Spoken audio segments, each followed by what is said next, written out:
The silence in this house used to be a comfort, a fragile truce after years of shouting and the bone-deep weariness that followed. Now it's a cage. It presses in, thick and heavy, amplifying the sound of my own breathing, the slow, methodical tick of the grandfather clock in the hall, the one David insisted on buying, claiming it was an investment, a piece of history for our future, our future.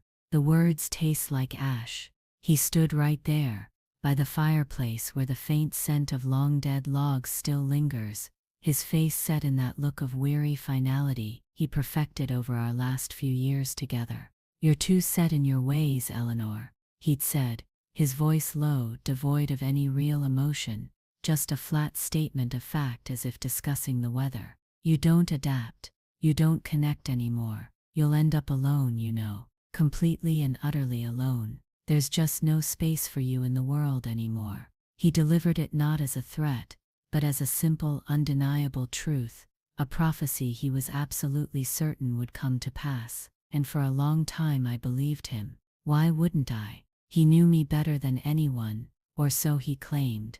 He knew the quiet corners of my heart, the parts that recoiled from conflict, the parts that had been eroded by years of living under his shadow, bending and shrinking to fit the ever-narrowing space he allowed me. He saw the isolation he himself had largely engineered, subtly at first chipping away at friendships, discouraging my interests, making me feel inadequate compared to his vibrant, demanding world, and then presented it back to me as my own inherent flaw. "You're too set in your ways. You don't adapt." It wasn't just an analysis, it was a sentence, and the house, this sprawling, silent house, became the prison cell where I was meant to serve it, waiting for the inevitable lonely end. I remember the day he left, not the precise date.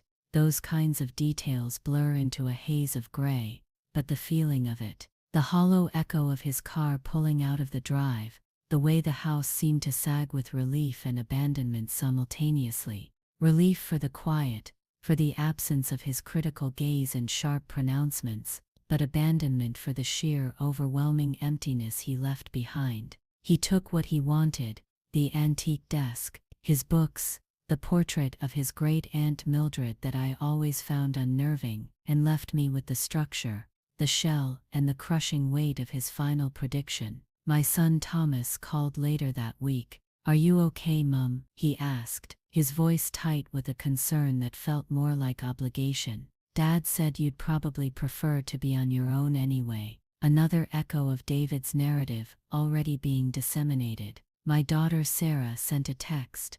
"Let me know if you need anything. Busy with the kids but thinking of you. Thinking, but not acting. Not truly seeing." They had their own lives, their own demands, and I understood that on some level. But the way David had framed it, the insidious suggestion that I was the difficult one, the one who didn't fit, had taken root not just in his mind but it seemed in theirs too. They saw the surface, the quiet woman who had retreated into her home, and interpreted it through the lens David had provided, lonely by nature, perhaps even by choice. They didn't see the years of effort, the compromises, the slow surrender of self that had led to this point. They didn't see the raw wound of betrayal, the specific, targeted cruelty of his parting words designed to inflict maximum damage, to ensure that even in his absence his power over me would persist, a self-fulfilling prophecy. So I didn't call them back. Not really. A brief, polite exchange with Thomas's wife, who asked about the garden, but not about me. A hurried conversation with Sarah about school fees. The silence grew, punctuated only by the mechanical hum of the refrigerator and the judgmental tick of the clock. The house became a monument to everything I wasn't anymore. Or perhaps, everything I was told I wasn't. Too quiet, too old-fashioned, much trouble. Dust settled on surfaces like a fine layer of resignation. I walked through rooms that felt both too large and too small, too full of memories and utterly devoid of present life. I'd look at my reflection in the hallway mirror, catching a glimpse of a woman I barely recognized, lines etched deep around the eyes, shoulders slightly slumped, hair pulled back carelessly. Is this who he saw? Is this the person incapable of connection, destined to fade away? The thought would send a fresh wave of bitterness through me, sharp and visceral. It wasn't just that he left, it was how he justified it by dismantling my worth, by predicting my failure to thrive in his absence. He didn't just want to be free, he wanted to ensure I remained tethered to his narrative, a cautionary tale of a woman who couldn't cope alone. And for a time it worked. I felt tethered. Every solitary meal, every quiet evening, every unanswered phone call felt like confirmation of his diagnosis. I stopped tending the garden, a space that had always been my refuge. Weeds choked the flower beds, thorny vines crept up the walls, mirroring the way I felt, overgrown, neglected, slowly being suffocated. My neighbor, a kind woman named Martha, would wave sometimes, or leave a small plate of biscuits on my doorstep, a silent acknowledgement that I was still here. But even those gestures, meant well, sometimes felt like pity. Pity was just another form of being seen through David's eyes, a lonely, sad figure deserving of quiet commiseration, but not vibrant connection. There were days when the sheer weight of it all felt unbearable, days when getting out of bed required a monumental effort, when the prospect of facing the empty rooms, the ticking clock,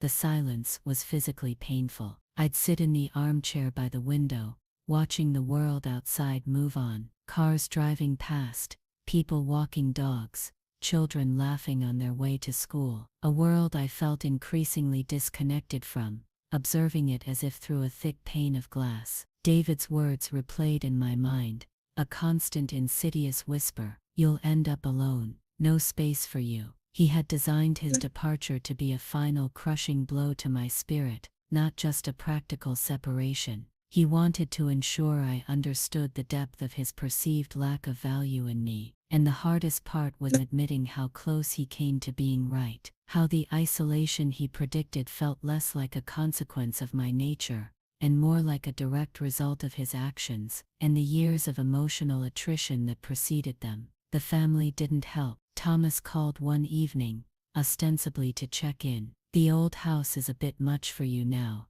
isn't it, Mum?" he suggested casually. "Maybe think about something smaller, a nice little apartment, easier to manage." It sounded reasonable, practical even, but I heard the unspoken message, "You can't handle this, you're declining, you need to be managed." It felt like another layer of confinement, a smaller cage being prepared. Sarah visited once, breezing through, commenting on how quiet the house was, how she could never live somewhere so lonely. She meant it kindly, I think, in her own way, but it felt like a judgment, a reinforcement of the narrative, that this house, and by extension, were synonymous with isolation. They didn't see the history in these walls, the life lived here before the silence became so loud. They only saw the emptiness David had highlighted. The library became my sanctuary, not the physical building, but the collection of books I had accumulated over the years,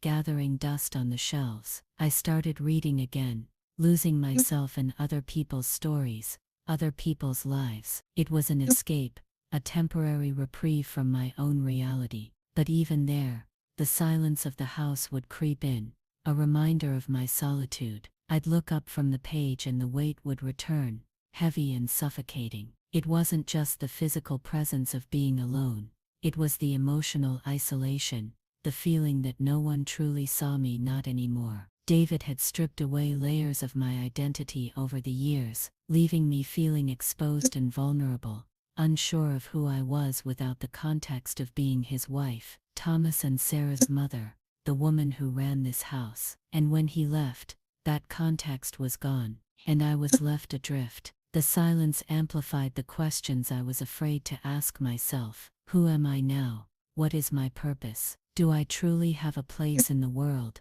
or was David right? Those questions hung in the air like cobwebs, catching the light in unexpected ways, highlighting the emptiness. My days settled into a monotonous rhythm. Wake up, coffee, read, a bit of half-hearted tidying, a solitary meal, read some more, sleep. The outside world felt distant, irrelevant. I avoided mirrors, avoided looking too closely at the woman David had so confidently predicted would wither away. The garden continued its wild, untamed growth, a silent reproach. It needed tending, care, life, things I felt I had little of to give. One afternoon, the silence was broken by an unexpected sound, a persistent knocking at the front door. My heart leaped with a strange mix of alarm and anticipation. It was Martha, my neighbor. She was holding a small, brightly colored flyer. "Eleanor," she said, her voice gentle, "I know you keep to yourself,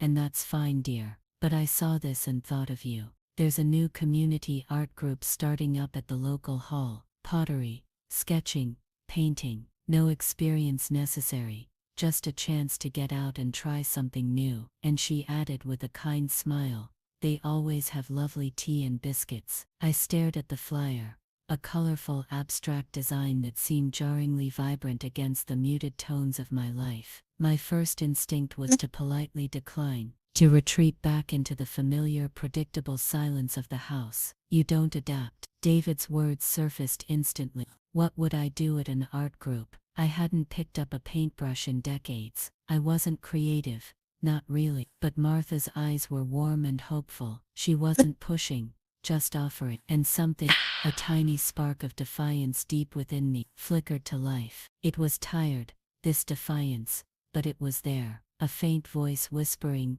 "Why not? What's the worst that could happen?" The worst, I thought, was confirming David's prediction, trying and failing, proving I couldn't adapt, couldn't connect. But the idea of tea and biscuits, and perhaps just being in a room with other people, even if I didn't talk, held a strange appeal. "Thank you, Martha," I said, taking the flyer. My voice sounded rusty. I'll think about it." She nodded, her smile unwavering. "It's Thursdays 2 till 4. No pressure, dear, but I think you'd like it." The flyer sat on the kitchen counter for days, a splash of defiant color. I looked at it whenever I made coffee, whenever I washed a dish. Thursdays 2 till 4. It felt like an enormous commitment, a step into an unknown world filled with the potential for awkwardness and failure. The insidious whispers of David's voice grew louder. "You won't fit in. You'll feel out of place. Just stay where you're safe." Safe. The house was safe, in a sterile, lifeless way. It wouldn't challenge me, wouldn't ask anything of me. It wouldn't highlight my perceived inability to connect. But the quiet strength within me, the part that had endured years of subtle erosion, began to stir. It remembered a time before David, a younger Eleanor, who wasn't afraid to try new things, who found joy in simple pleasures. It remembered the sting of his parting words, the deliberate cruelty of them, and a fierce, quiet anger began to build. He thought I would die alone. He was so certain. The art group suddenly felt less like a gentle suggestion, and more like a battlefield, a place where I could fight back against that prediction, not for him, but for myself. The pottery aspect intrigued me the most. Working with clay, shaping something tangible with my own hands. It felt like the opposite of the formless, suffocating emptiness I'd been living in. It felt like creation, like building something new from the ground up. The first Thursday arrived, and I almost didn't go. I woke up with a knot of anxiety in my stomach, every excuse readily available. "I'm too tired. I don't have anything to wear. I'll feel foolish." I wrestled with myself for hours, the internal conflict a quiet storm. It was David's voice against that faint spark of defiance. He wanted me to stay small, to prove him right, but the sheer indignity of fulfilling his prophecy spurred me on. I wouldn't give him that satisfaction. I found a dress that hadn't seen the light of day in years, something simple and comfortable. I brushed my hair, looked in the mirror. Yay.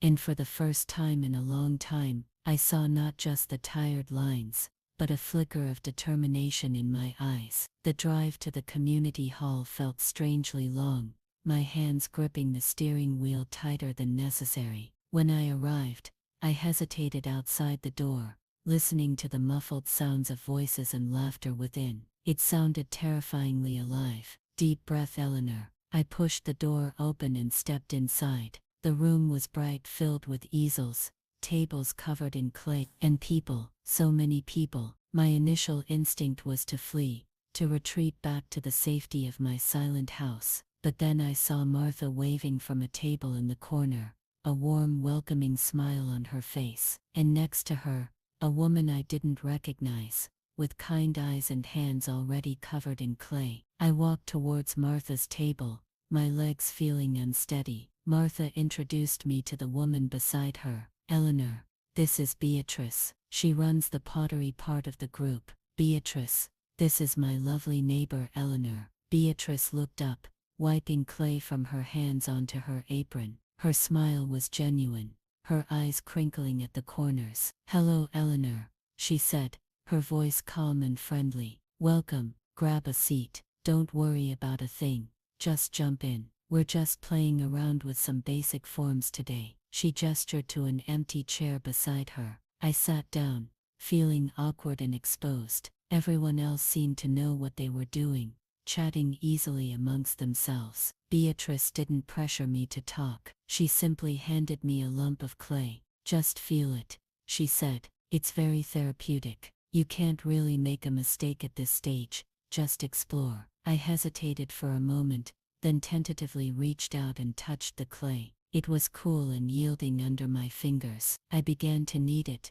feeling the resistance, the malleability. It was grounding, real. While Martha chatted quietly about local gossip, Beatrice began to work on her own piece, a small bowl, demonstrating techniques without making me feel inadequate for my complete lack of skill. She spoke softly, explaining the process, her hands moving with practiced ease. There was a quiet confidence about her, a sense of being comfortable in her own skin, which I found instantly appealing. Over the next few weeks, I kept going back. Every Thursday, 2 till 4, the knot of anxiety lessened slightly each time. I started to feel a fragile sense of belonging. It wasn't instant, I was still quiet, observing more than participating in the chatter. But Beatrice made it easy. She was patient, encouraging, never judgmental. She'd offer a tip here, a suggestion there, always with a gentle touch. Just enjoy the process, Eleanor,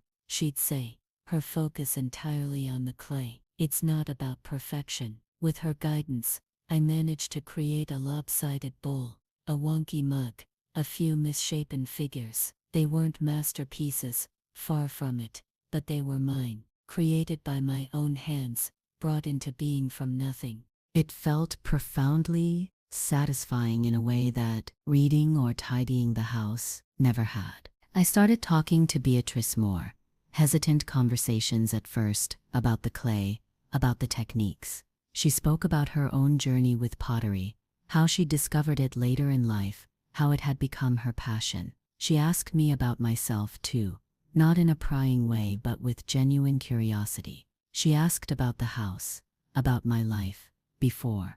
I found myself opening up, slowly, tentatively sharing snippets of my past, even hinting at the loneliness of my present. She listened without judgment, her eyes steady and kind.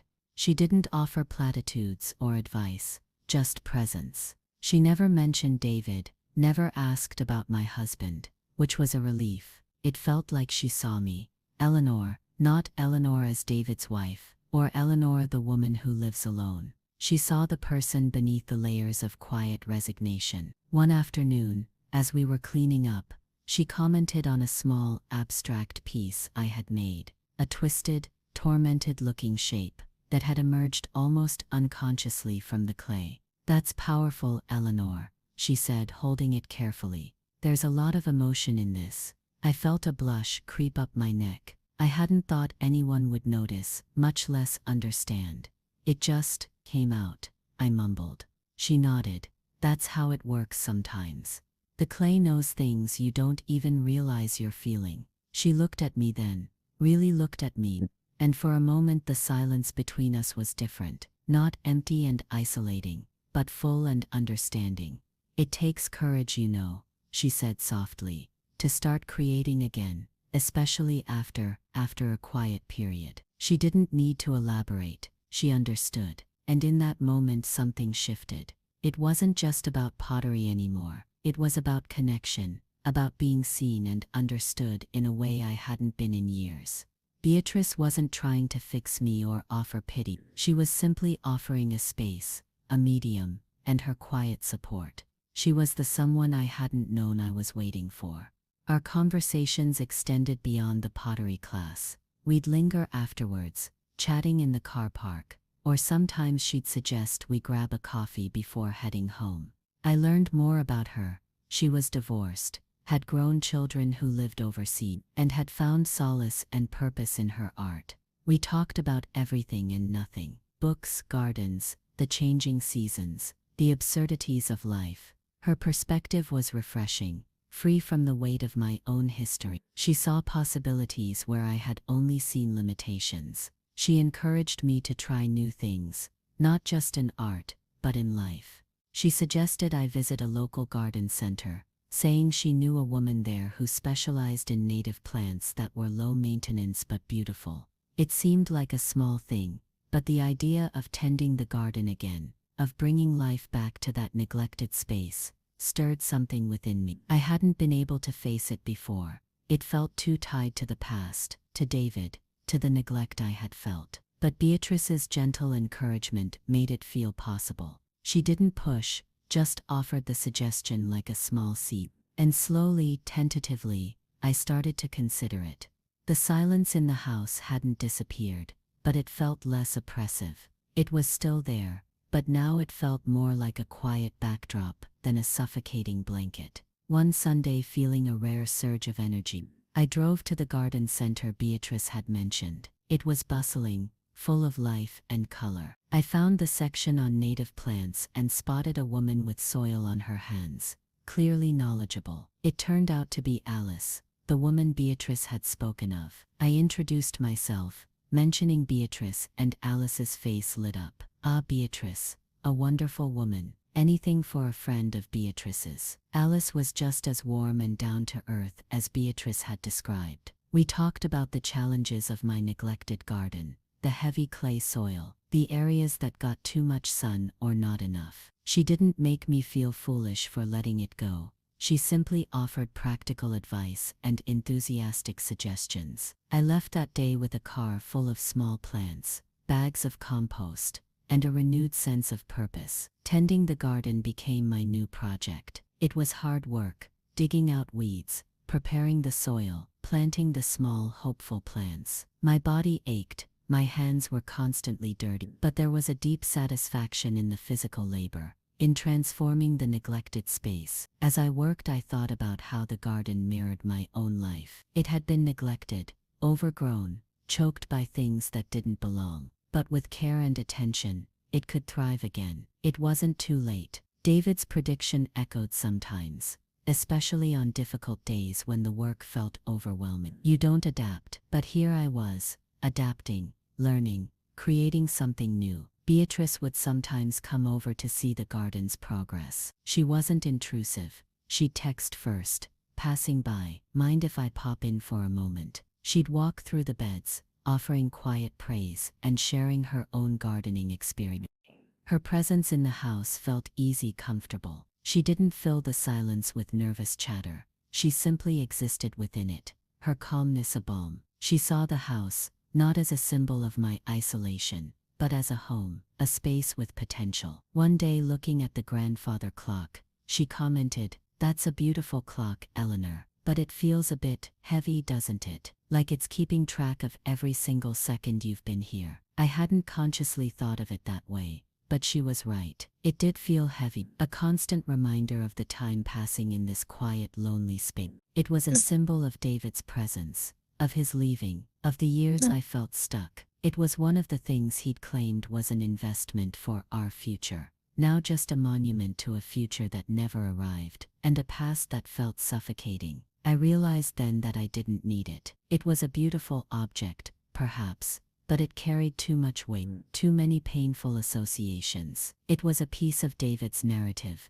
ticking away in my hall. The thought, once it took root, grew quickly. I didn't need the clock. I didn't need these constant reminders of his predictions, his perceived ownership of my future. I decided to sell it. It was a small act of rebellion, a quiet reclaiming of my space and my life. Thomas was aghast when I mentioned it. "Sell the clock? Dad loves that clock. It's a family heirloom. His reaction was immediate and possessive, as if the clock, and by extension, I still belong to David and his family's history. It's my house, Thomas, I said, my voice steady, surprising myself with the firmness in it. And I don't love it. It just takes up space. Sarah was more pragmatic, but still skeptical. Are you sure, Mum? Clocks like that are worth a lot. Are you sure you know what you're doing? The implication was clear. I wasn't capable of making such a decision on my own. They still saw me through the lens David had provided. The woman who couldn't manage, who needed oversight. Selling the clock felt even more important after their reactions. It wasn't just about the object.